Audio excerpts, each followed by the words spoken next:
went to the orphanage in 1928, and I was around just about 11 years old, I think. Ma took me on a bus from Elgin. She came with me, and we came off at the orphanage drive, and she said that place had a high wall round it, you know. So I walked up this drive, and as I said in my recollections, there was a lot of noise going on. It was the bairns laughing and shouting like they doing a playing, you know. And I says, "Oh, Nanny," that was Auntie's name, "do we have to pass here to get to the orphanage?" She never said a thing. And eventually we came to the front door of the orphanage, and there was no high wall, and I couldn't believe it, this was the orphanage. I looked, there was no wall at all.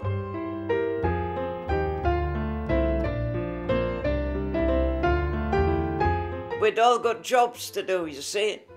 And I had a dormitory to do, or a day room in the next weekend. For a dormitory, you started off with washing the lines of chamber pots, you see. So one washed, the one that was on that dormitory that week washed all these before breakfast. And then we got a breakfast and got ready for the school. And away we went. About 9 o'clock, the school bell rang. So I trooped off to the school. And I liked the school. That was a great time. But the food was dreadful. Oh, me. The lady superintendent, she was a rotten old so-and-so. And she tried to make me eat this soup at tea time. Well, I couldn't eat it when it was hot at dinner time. There was less chance of eating it when it was stone cold. And it smelled dreadful, it did. And there was fried eggs in it, and it floating around in the soup, and bits of fat, and pieces of bread was floating around in the soup. He was ever so good, you know. When we used to, the girls, I don't know about the boys, but the girls used to idolise them, you know. When we saw him coming, we all ran to him. But all holding onto his clothing or his fingers. He got, everybody was, when saw him coming, we used to run like mad.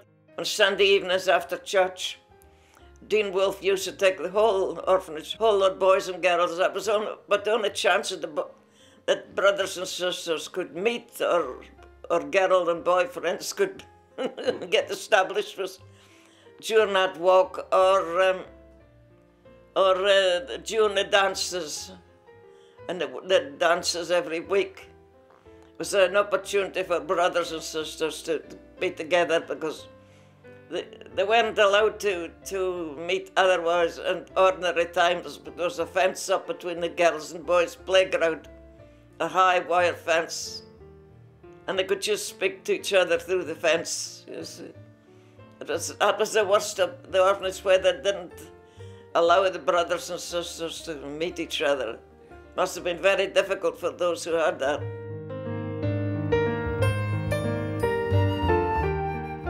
But one day at Lossiemouth, we went by train, and we needed a whole train to ourselves. We had a whole train to ourselves. And it was a great sight, the whole orphanage trooping in crocodile style down to the station. The whole of the orphanage down there. It must have been quite a sight for other people to see, you know. We went down there, and with one lovely day, depending on the weather at Lossiemouth. Sometimes we had to go in a fisherman's hall. Other days we could stay on the stony beach, you know.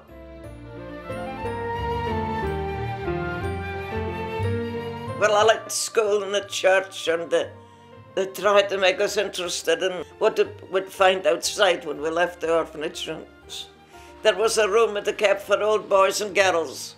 They encouraged people to come back, you see, for holidays. Oh yes, we're encouraged to do that. Very sorry to leave it, you know. When the day came to leave it, I was sort of broken-hearted. But on the whole, the orphanage was a wonderful experience, really.